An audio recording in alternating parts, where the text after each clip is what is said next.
They're already traumatized by almost a week of round-the-clock bombardment. Now there's panic and confusion in northern Gaza after Israel's order to move south ahead of an expected ground offensive. More than half of Gaza's population live in the area north of the Gaza River that's been told to evacuate. Israel has sealed off the strip, and repeated airstrikes have forced the southern exit into Egypt, the so-called Rafah crossing, to stop operating. At least 423,000 Gazans had already been displaced by those airstrikes, which the health ministry says have now killed around 1,800 Palestinians, many of them children. Hamas, which is designated a terrorist group by the UK, says 13 of its hostages were killed in the last day of strikes. The number of people killed in Israel since Hamas launched its brutal attack has passed 1,300, most of them civilians too. The group continues to fire barrages of rockets at Israel. Some hit Ashkelon and Sderot. Others were launched at northern Israel. And in the West Bank, Israeli forces have killed 9 Palestinians after clashes broke out as people marched in solidarity with Gaza. 44 people have been killed there since Saturday. That's according to the Palestinian Authority. Our Foreign Affairs correspondent, Porrick O'Brien, has the latest developments and a warning. You may find his report upsetting. Brief, surreal respite from the roar of airstrikes in the skies over Gaza today. The Israeli army dropped thousands of leaflets over the north of the Strip. The chilling public service announcement read as follows. To Gaza residents, terrorist organizations launched a war against the state of Israel. Gaza City has turned into a battlefield. You have to leave your homes immediately and head south of Wadi Gaza. For your safety, don't return to your homes until further notice from the Israel Defense Forces. Leave all public and known shelters in the city of Gaza. And with that, people grabbed what they could, like Abu Abdullah and his sons. What's happening, he's asked. Expulsion, he exclaims. Leaflets dropped from the sky telling us to leave. That's it, so we're leaving. The Israeli army told the UN that 1.1 million people living in the designated zone had 24 hours to leave. It was not clear when the 24-hour period started or when it would be up.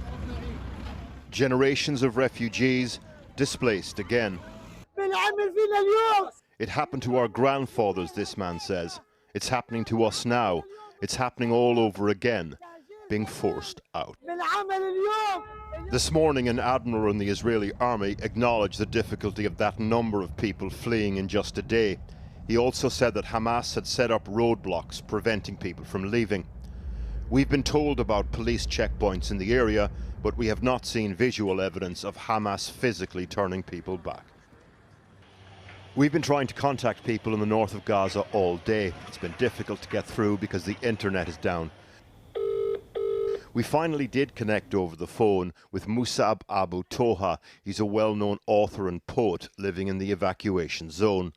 Himself and his wife and children, along with 4 other families, left their home yesterday, but could only find accommodation a few miles south in a relative's house in the Jabalia camp in Gaza City. 5 families are now living in a 2-bedroom apartment. They arrived at 4 p.m. yesterday. 4 hours later, this happened. And at 8 p.m., the Israelis targeted a house that is just very, very, very close to us. It's just 5 meters away from where we are staying right now. And it was a massacre. They killed about 20 people from the same family. I had the chance to leave the house after I heard the screaming of people. There were people injured in the streets. I saw with my 2 eyes that a mother and her daughter were dangling from the floor because there was no wall. So I saw the 2 bodies just dangling from the floor. They were about to fall. The Israeli army said today they've already carried out localized raids in Gaza, but the order to leave is the likely preamble to an all-out ground offensive. Street-by-street battles between Hamas militants and the IDF, with civilians unable or unwilling to leave in the middle.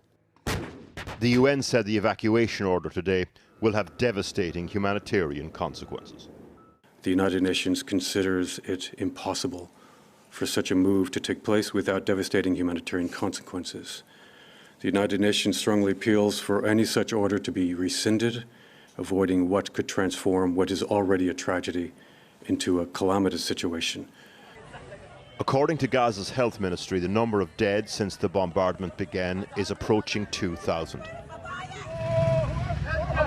If you're one of those unable to leave on time, you're now praying that the clock will stop ticking. Porrick O'Brien reporting. Well, in the last hour, we've heard that infantry and tank units have taken part in raids into Gaza. Well, our foreign affairs correspondent, Sikandar Kamani, is with me now. Sikandar, it's good to see you here in Jerusalem. Is this it then? Have they started? Well, look, information just emerging about what the Israeli army is calling a series of localized raids by soldiers and tanks into the Gaza Strip aimed at helping locate the hostages, the more than 100 Israeli hostages that have been taken by Hamas into the Gaza Strip. So this doesn't seem like it's the start necessarily, or the very absolute beginning of this ground offensive, though that could well be imminent, because we've been hearing this very controversial, much criticised order from the Israelis for everyone in the north of the Gaza Strip to evacuate down to the south. So it does seem that it's about to happen. But coming back to this issue of Israeli hostages, that we know is a real priority for them. We've seen as well, just in the last few minutes, Hamas release a video in which you see their armed fighters with Israeli soldiers, with Israeli babies. Now, presumably they're doing that because they want to show that these children are being looked after, but really it's a very, very chilling video. And just briefly, you talked to Israeli troops yesterday. What's their morale like? Because this could be a big trap for them as well, couldn't it? Well, certainly, there's likely to be Israeli military deaths in the Gaza Strip. Many, of course, more Palestinian deaths will be caused. But the mood amongst the Israeli troops, it seems very gung-ho. I mean, they are really, it seems, motivated by a desire for revenge. They probably wouldn't categorize it like that, but there's been this sense of collective trauma about this attack and the nature of this attack in Israel, and that's leading for this desire for revenge. And that's, of course, leading to these awful scenes that we're seeing play out in Gaza. Sikandar, thanks very much, and thanks for all your amazing reports. Thank you. Well, earlier I spoke to a doctor who's moved 4 times this week in an attempt to stay safe, to stay alive, but has remained in Gaza City in the north of the Strip. Dr. Kamis Elesi is a neuro-rehabilitation and pain medicine consultant. I asked him why he hadn't evacuated to the south. He can't go because there are thousands of people who are trying to flee. And not only that, there's no place for them to go, because you go to Khan Yunis, you go to Middle Zone, you will find chilling and killing. So you will rush back to your home and you say, I would rather die in your home rather than to die in a place in the street, because there is no place safe in Gaza. No place is safe now in Gaza. So just to be clear, you are not going to evacuate, and there are thousands of people around you, you're telling me, who are either unable to evacuate or don't want to evacuate. No, because even we tried to evacuate, the police officers are blocking the roads. So they said, we don't want another Nakba, another transfer. And this is for some. So when I was thinking of going, they said, you cannot because the road is blocked. So I turned back and go back to my third place of transfer, because I've moved 3 places already. So it's beyond imagination. So just to be clear, the authorities, and by that I mean Hamas, are telling people they cannot leave the evacuation area because they want to avoid another transfer. In other words, the wholesale removal of the people, like in 1948, with those people, they're not allowed to return to their homes. Yes. Okay, and is that what they're telling you at the checkpoints? Yes, they're telling you. I mean, we don't want you to move. This will not happen, and we will not allow it to happen. And even if we wanted to go, we find no place, because people, we found them coming from Khan Yunis to Gaza. They're running from Khan Yunis. So when we saw people running from Khan Yunis and Rafah, which is supposed to be the final destination, back to Gaza, and they're running for their life. What do you expect then from the next 24 or 48 hours? I expect more and more death to be recorded because every day we're adding 200s, 300s to the numbers of death. Just yesterday, we were recording 1,100. This afternoon, we have 1,300. Now we have 1,800. So, and if we are allowed to get the dead from under the rubbles, the kids who were buried under their homes, the numbers will exceed 2,500, I'm telling you. I'm telling you, the number will exceed 2,500 right now. So more and more will be killed. And for what? For what? Just to feed the arrogance of some leaders. So this is a final message. Maybe tomorrow you will not find me. I will be among the dead. But this is the message that I want to convey to you first and to every other man with a living conscience in his heart and his mind to stop this ongoing onslaught and stop it now. Dr. Alessi, I hear what you're saying, and the situation sounds terrible.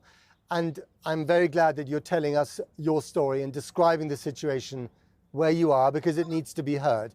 But can you just, in some detail, tell us what's going on in your hospital, the state of the patients, the difficulty of evacuating any patients under these circumstances?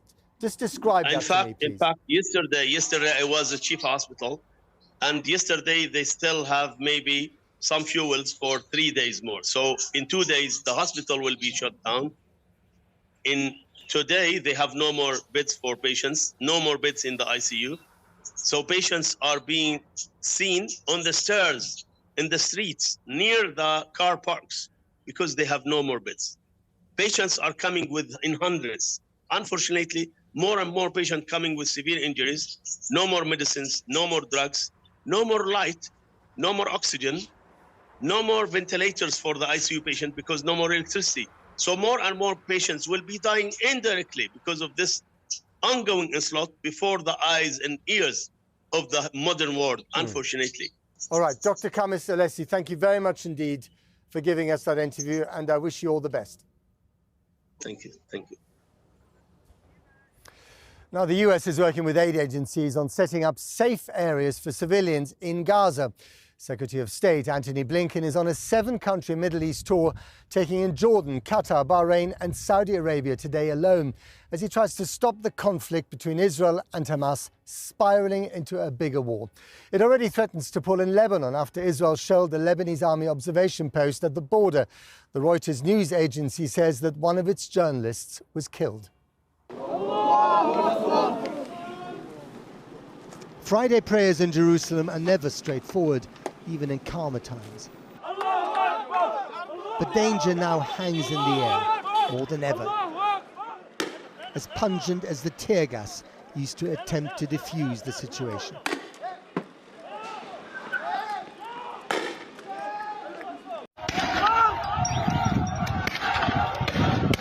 The region is now a powder keg, with civilian populations incandescent at the siege and bombardment of Gaza.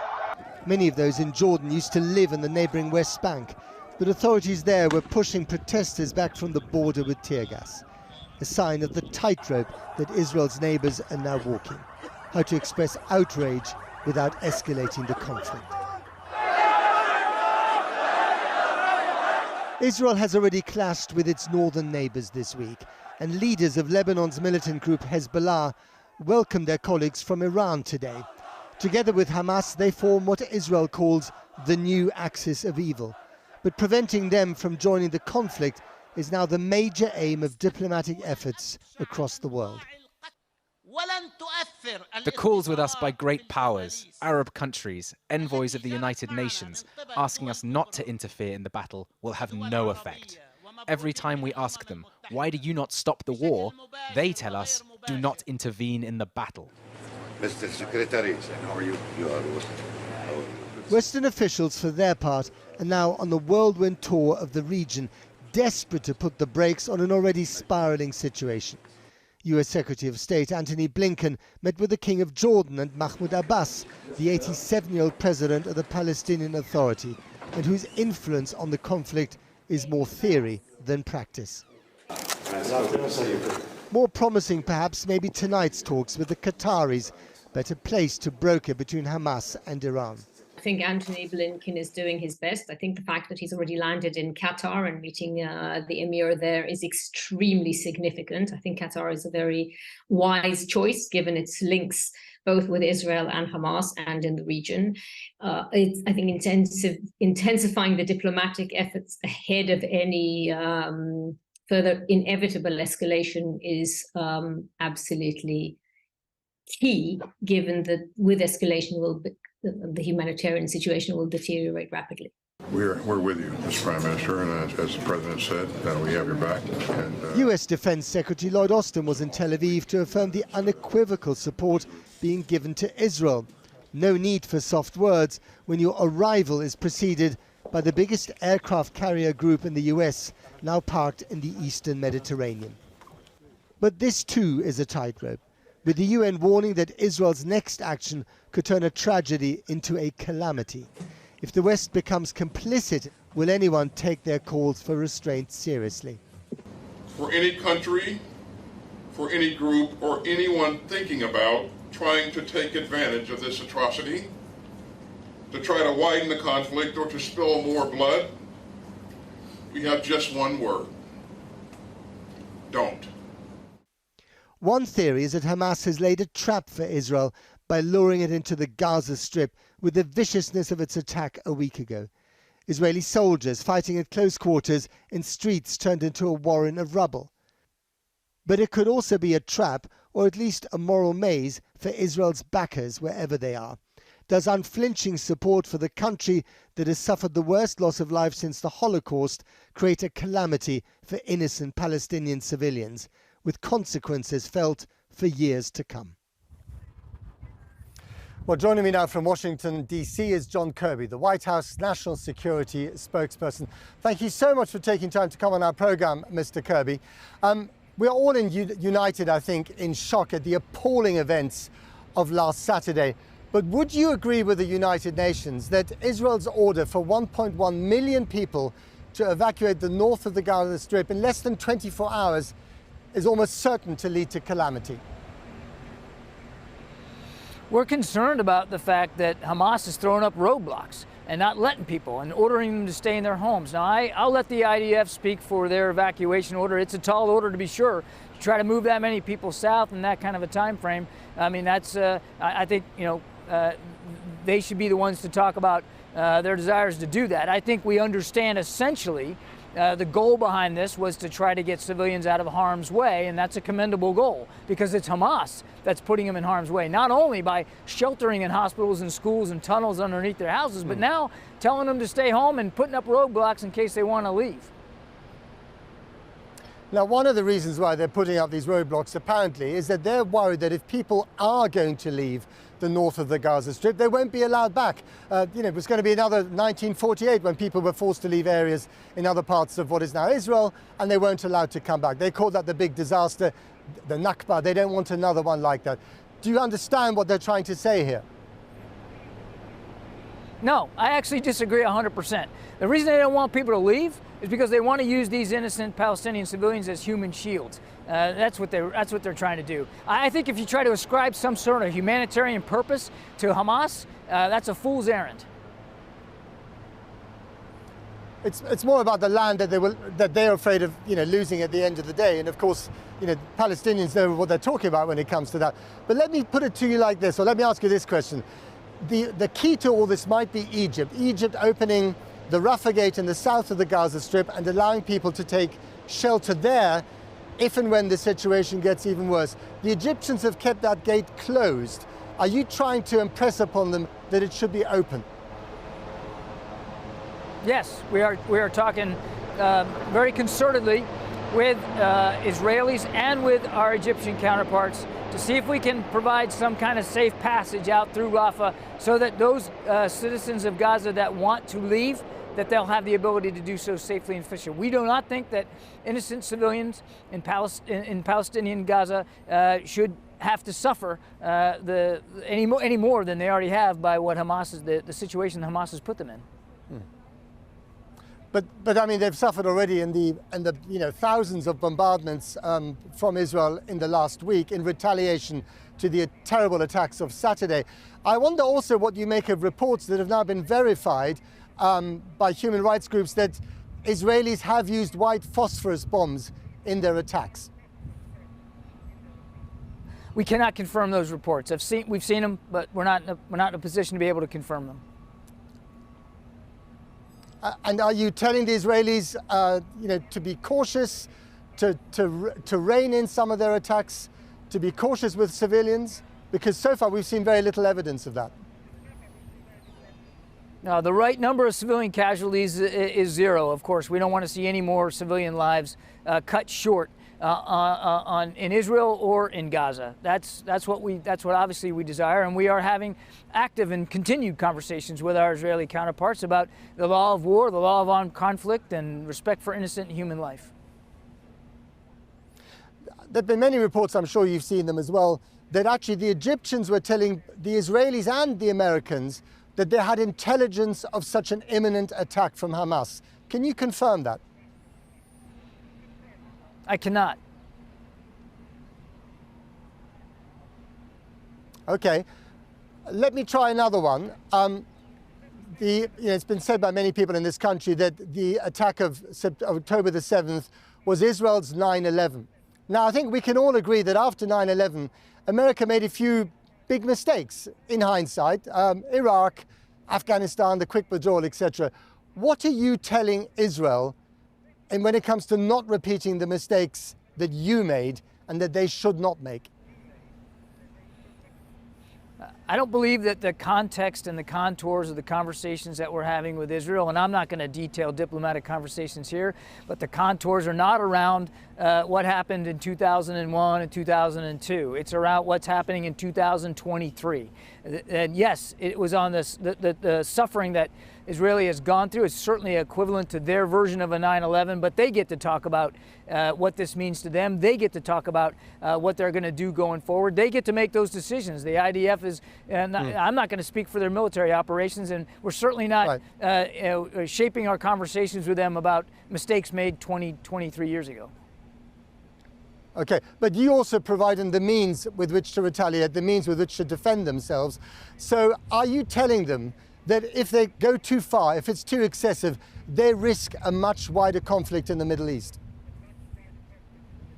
I really do appreciate the effort to try to get me to detail our conversations with the Israelis, but I'm simply not going to do that. The president has had 3 conversations with Prime Minister Netanyahu. The Secretary of Defense is there today. Secretary of State was there yesterday. We're obviously in close touch with our Israeli partners. They have every right to defend themselves. They have every right to go after Hamas and to try to eliminate that threat, that dastardly, brutal, depraved threat that they faced last weekend. And as Secretary Austin said today, we stand with you. We're going to stay standing with you. We're going to make sure you have the tools and capabilities that you need to protect your citizens.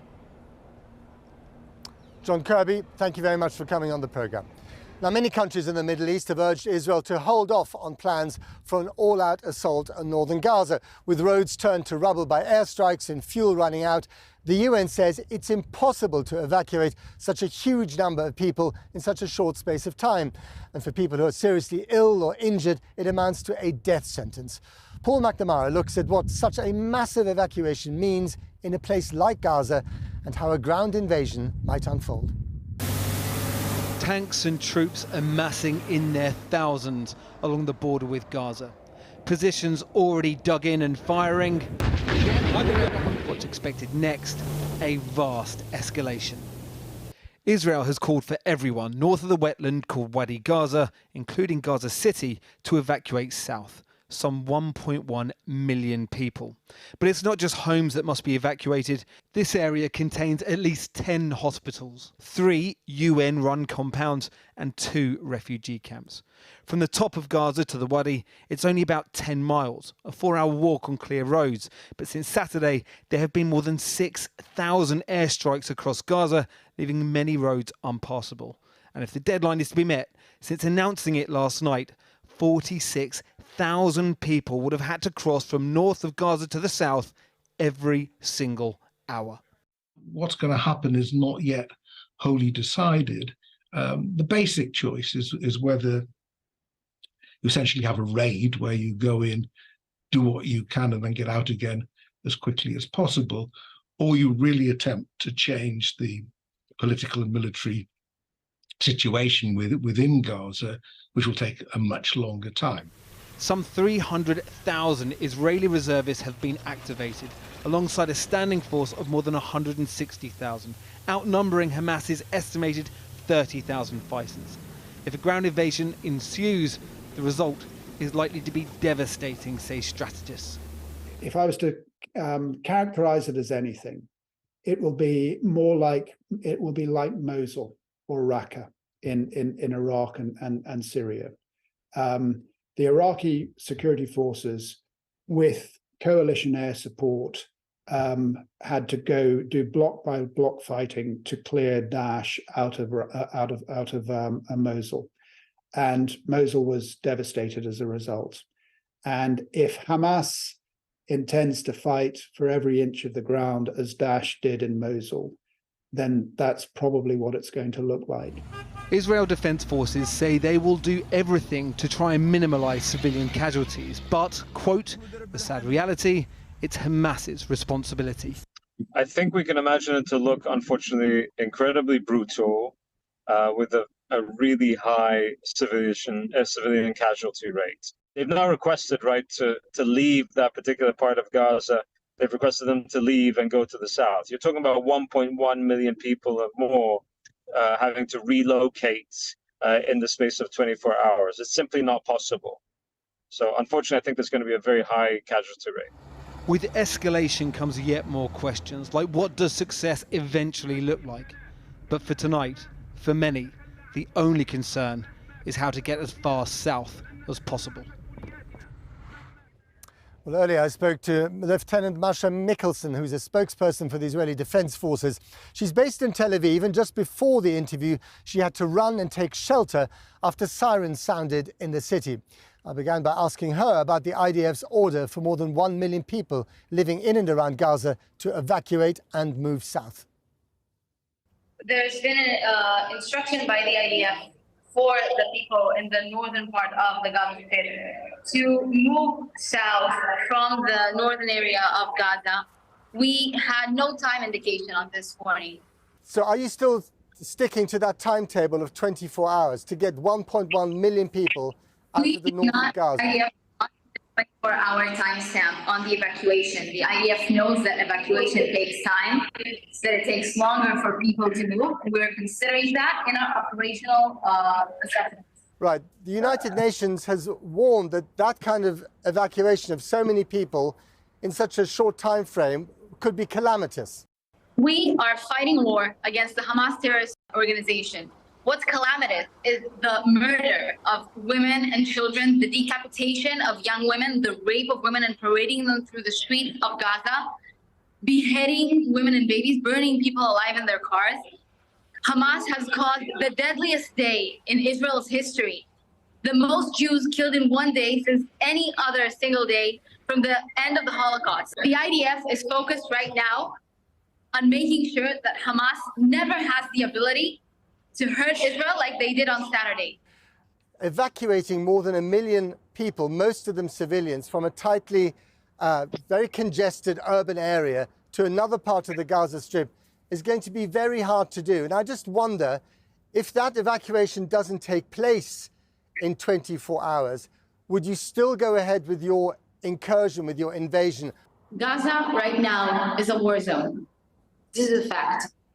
The IDF is using all possible channels, phone calls, radio, internet, flyers to warn people to get away from the Hamas infrastructure and to get out of the zone of danger currently. We are fighting against Hamas and we are striking Hamas terrorist targets.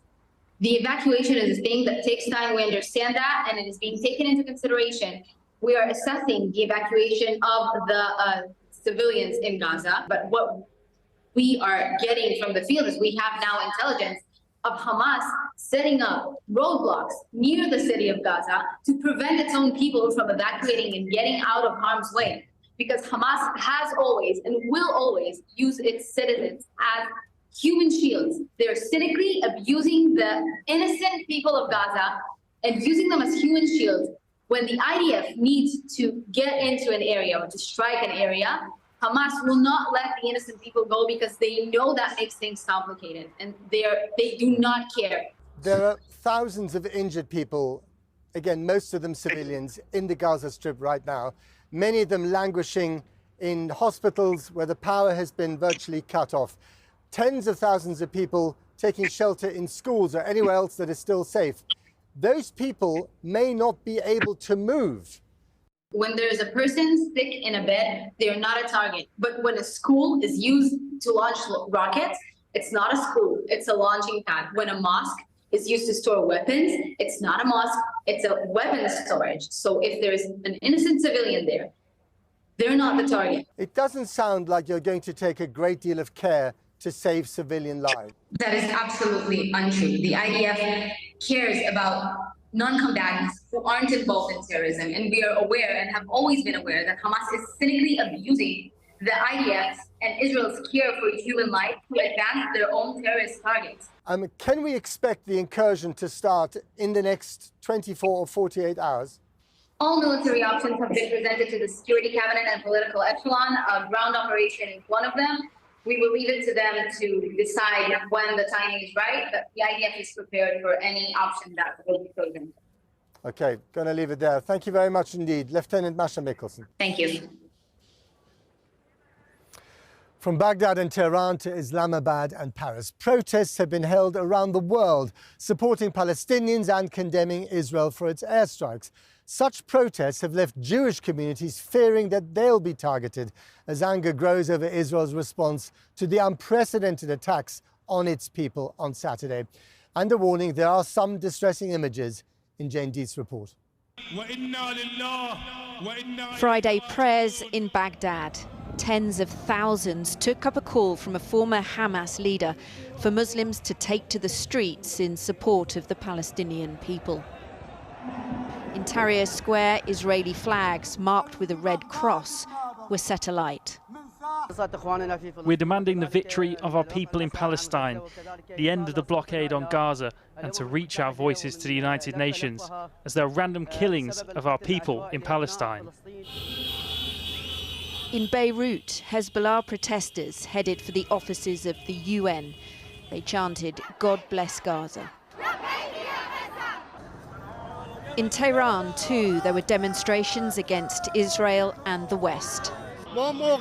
We shall only be silent when we're dead. Tell Israel, America and England that we are the nation behind Palestine and its people. Europe is tense. Pro-Palestinian demonstrations have been banned in Berlin and everywhere in France, the authorities fearing violence. Protesters defying the ban in Paris last night were met with tear gas and water cannon. President Macron has appealed to the French people not to let international divisions divide them at home. In Warsaw, people of different faiths gathered to pray for peace. Thank you so much, and I would like to say that I'm sorry for what's happening. The prayers were led by Poland's chief rabbi and joined by Christians and Muslims. This man says, "Oh Allah, we condemn all acts of violence and terrorism. We ask for your guidance to lead us to the path of peace." In Beijing today, an Israeli embassy employee was stabbed outside a supermarket. The attack shown in images on social media. The victim's in hospital. Police say they've arrested a foreign worker and are investigating his motive. In America, the New York state governor said the city is on high alert. Police and the National Guard stationed at synagogues and Grand Central Station. The city mayor said extra patrols were being deployed in Jewish and Muslim communities.